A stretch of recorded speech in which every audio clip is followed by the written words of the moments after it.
میرے رسول پاک علیہ کے صحابہ کے قریب دنیا داری آ سکی نہیں آئی۔ حضرت ابو بکر صدیق نے پانی مانگا تو لوگوں نے دودھ دیا، فرمایا پیچھے کرو، ابو بکر نے نعمتیں چھوڑ دیے۔ اب ابو بکر وہ والا کام کرتا ہے جو رسول پاک نے کیا ہے، فرمایا نہ دودھ شاید پیش نہ کرو، جو مانگتا ہوں بس وہ دو۔ حضرت ابو بکر صدیق نے بڑے مالدار تھے، حضرت عمر فاروق رضی اللہ تعالیٰ عنہ کے پاس صحابہ کرام جمع ہو کے آئے، کون سا ایسا شخص ہے جس کی تنخواہ میں اضافہ ہو جائے؟ تو لوگ کہتے ہیں نہیں نہیں مجھے نہیں چاہیے، پر ہم نے وہ لوگ دیکھے ہیں۔ حاجی صادق صاحب کو مسجد والوں نے کہا 1000 روپیہ تنخواہ بڑھانی ہے، تو حاجی صاحب کہنے لگے میرا بڑا سونا گزارا ہوتا ہے، مینوں نہیں بڑے نے۔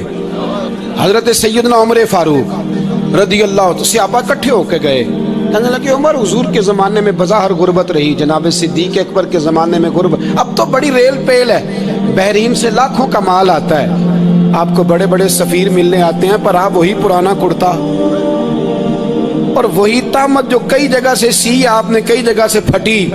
اور حضرت عمر ایک دن عید کی نماز پڑھانے گئے تھے تو ننگے پیر ہی چلے گئے، لوگوں نے کہا جوتا، فرمایا ٹوٹ گیا تھا یار، پہننے کے قابل نہیں تھا، فرمایا ننگے پیر آ گئے ہو لوگ کیا کہیں گے، فرمایا چھوڑو، عمر کے پاؤں ننگے ہیں لیکن عمر کے کردار میں تو کوئی شک نہیں نا، پیر ہی ننگے ہیں نا، کیا ہوا، چھوڑو اس بات کو، کوئی پیار نہیں دنیا داری سے، دولت سے کوئی چکر ہی نہیں۔ حضرت سیدنا عمر فاروق رضی اللہ تعالیٰ عنہ کو صحابہ نے اکٹھے ہو کے کہا، یہ ہے امت کے بیدار ہونے کے طریقے جو عرض کر رہا ہوں، کہا جناب آپ اب بڑا مال غنیمت ہے، اور جس طرح ہر صحابی کا حصہ ہے آپ کا بھی حصہ ہے، تو ایک نیا کرتا ہی ڈال لیں آپ خرید کے۔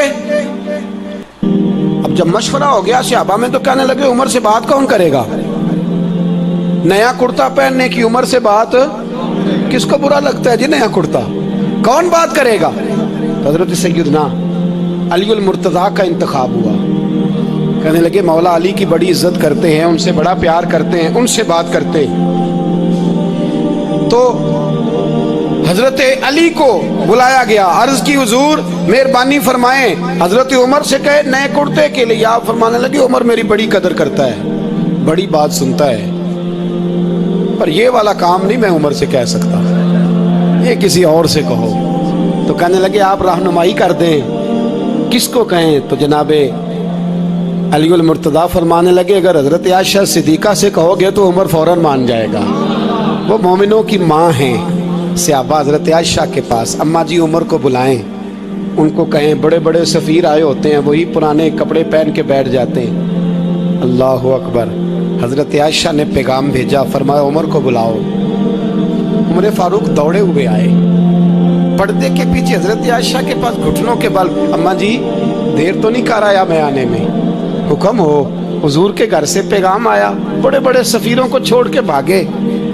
حضرت عائشہ صدیقہ کہنے لگی عمر دیکھو جائز پیسے ہوں تو اسلام اچھے لباس سے منع نہیں کرتا، اب بڑا بڑا مال آیا ہے، اب تیرا بھی حصہ ہے، تو صحابہ کرام کی خواہش ہے کہ نیا کرتا پہن لو، بڑے بڑے سفیر آتے ہیں، حرج بھی کوئی نہیں، جائز بھی ہے، کو منع نہیں۔ حضرت عمر نے گردن جھکا، جی اماں جی، جی اماں جی، جی اماں جی۔ حضرت عائشہ کہتی ہیں بات ختم ہوئی، عمر نے گردن اٹھائی تو عمر کی داڑھی آنسوؤں سے بھری ہوئی، کہتی ہے مجھے کہنے لگے اماں جی میں تو صرف مسجد میں دیکھا کرتا تھا، آپ تو مصطفیٰ کو دن رات دیکھتی تھیں، جس طرح کے کرتے آمنہ کے لال نے پہنے ہیں مجھے بھی پہنا دو، میں تیار ہوں، میں پہن لوں گا، میں تیار ہوں، پر جس طرح کے میرے نبی نے پہنے۔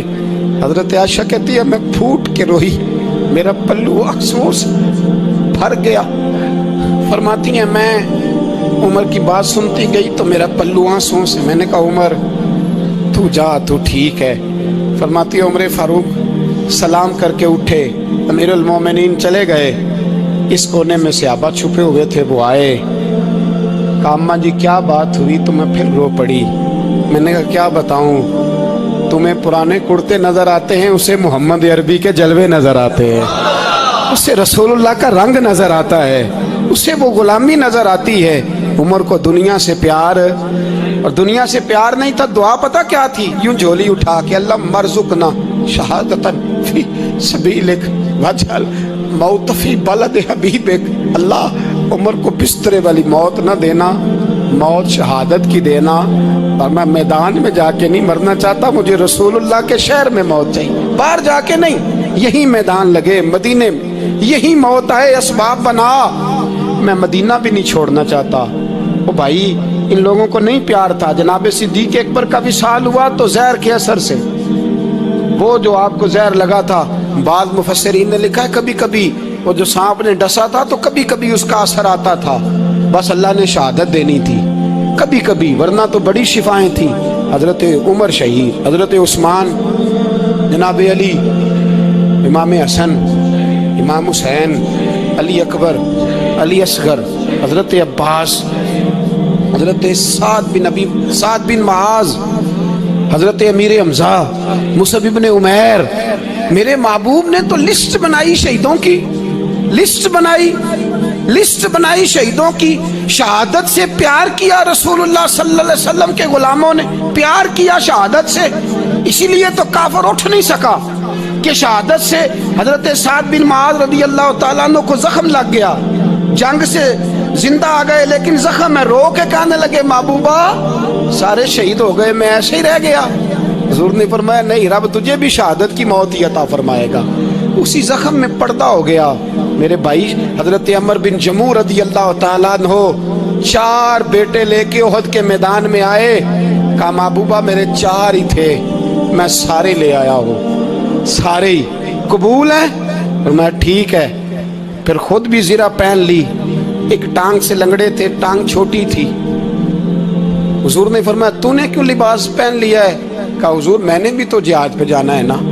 تو حضور نے فرمایا تیرے 4 بیٹے جو جا رہے ہیں، تو کہا یا رسول اللہ کیا لنگڑے جنت میں نہیں جا سکتے؟ حضور لنگڑے اللہ کو قبول نہیں، میں نہیں جا سکتا۔ تو میرے نبی پاک صلی اللہ علیہ وسلم نے فرمایا نہیں، جنت تو تیرا انتظار کر رہی ہے۔ کہا حضور پھر میں بھی جاؤں گا، بچے جائیں گے تو میں بھی جاؤں گا۔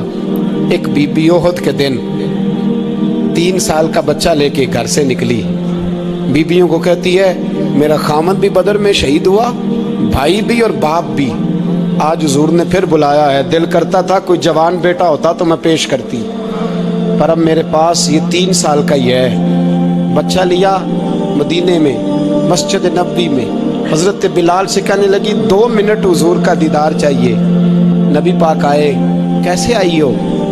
کہنے لگی محبوبہ میں شہید کی بیٹی، شہید کی بہن، شہید کی بیوہ ہوں، میرے پاس اب جوان تو کوئی نہیں، یہ 3 سال کا ہی ہے۔ حضور نے مسکرا کے فرمایا یہ کرے گا کیا؟ کرے گا؟ کہنے لگی حضور سنا ہے اسلحہ تھوڑا ہے، ڈھال کی ضرورت ہے، لوہے کی ڈھال ہوتی تھی، جب تلوار آتی تھی تو آگے کی جاتی تھی۔ کہا محبوبہ میرا شہید کی اماں بننے کو بڑا دل کرتا ہے، یہ میرا 3 سال کا لے جاؤ، جب تیر آپ کی طرف آیا تو میرا بیٹا آگے کر دینا، یہ ڈھال کا کام تو دے گا نا۔